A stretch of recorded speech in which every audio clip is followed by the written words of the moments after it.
ಅಭಿನಯದ ಬಹುನಿರೀಕ್ಷಿತ ಚೂಮಂತರ್ ಚಿತ್ರ ಏಪ್ರಿಲ್ 5ರಂದು ತೆರೆಗೆ. ಹೌದು, ತರುಣ್ ಸ್ಟುಡಿಯೋಸ್ ಲಾಂಛನದಲ್ಲಿ ಮಾನಸ ತರುಣ್ ಹಾಗೂ ತರುಣ್ ಶಿವಪ್ಪ ನಿರ್ಮಿಸಿರುವ ಕರ್ವಾ ಖ್ಯಾತಿಯ ನವನೀತ್ ನಿರ್ದೇಶಿಸಿರುವ ಹಾಗೂ ತಮ್ಮ ಅಮೋಘ ಅಭಿನಯದ ಮೂಲಕ ಜನಮನ ಗೆದ್ದಿರುವ ನಟ ಶರಣ್ ನಾಯಕರಾಗಿ ನಟಿಸಿರುವ ಬಹುನಿರೀಕ್ಷಿತ ಚೂಮಂತರ್ ಚಿತ್ರ ಇದೇ ಏಪ್ರಿಲ್ 5ರಂದು ರಾಜ್ಯಾದ್ಯಂತ ಬಿಡುಗಡೆಯಾಗ್ತಿದೆ.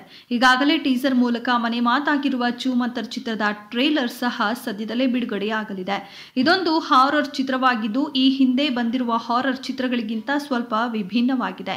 ಮೇಕಿಂಗ್ ನೋಡಿದಾಗ ಹಾಲಿವುಡ್ ಚಿತ್ರಗಳನ್ನ ನೋಡಿದ ಹಾಗೆ ಭಾಸವಾಗುತ್ತೆ. ಶರಣ್ ಅವರ ಪಾತ್ರ ಕೂಡ ಈ ಹಿಂದಿನ ಚಿತ್ರಗಳಿಗಿಂತ ಬೇರೆ ರೀತಿಯಲ್ಲಿ ಇದೆ. ಉಪಾಧ್ಯಕ್ಷನಾಗಿ ಯಶಸ್ಸು ಕಂಡಿರುವ ಚಿಕ್ಕಣ್ಣ ಕೂಡ ಈ ಚಿತ್ರದ ಪ್ರಮುಖ ಪಾತ್ರದಲ್ಲಿದ್ದಾರೆ. ಮತ್ತೊಮ್ಮೆ ಅಧ್ಯಕ್ಷ ಹಾಗೂ ಉಪಾಧ್ಯಕ್ಷರ ಸಮ್ಮಿಲನ ಈ ಚಿತ್ರದಲ್ಲಾಗಿದೆ. ಮೇಘನಾ ಗಾಂವ್ಕರ್, ಅದಿತಿ ಪ್ರಭುದೇವ, ಪ್ರಭು ಮುಂಡ್ಕರ್ ಮುಖ್ಯ ಭೂಮಿಕೆಯಲ್ಲಿದ್ದಾರೆ. ಇದೆಷ್ಟು ಈ ಹೊತ್ತಿನ ಸುದ್ದಿ. ಮತ್ತಷ್ಟು ಸುದ್ದಿಗಳಿಗಾಗಿ ನೋಡ್ತಾ ಇರಿ ಸಿರಿ ಟಿವಿ.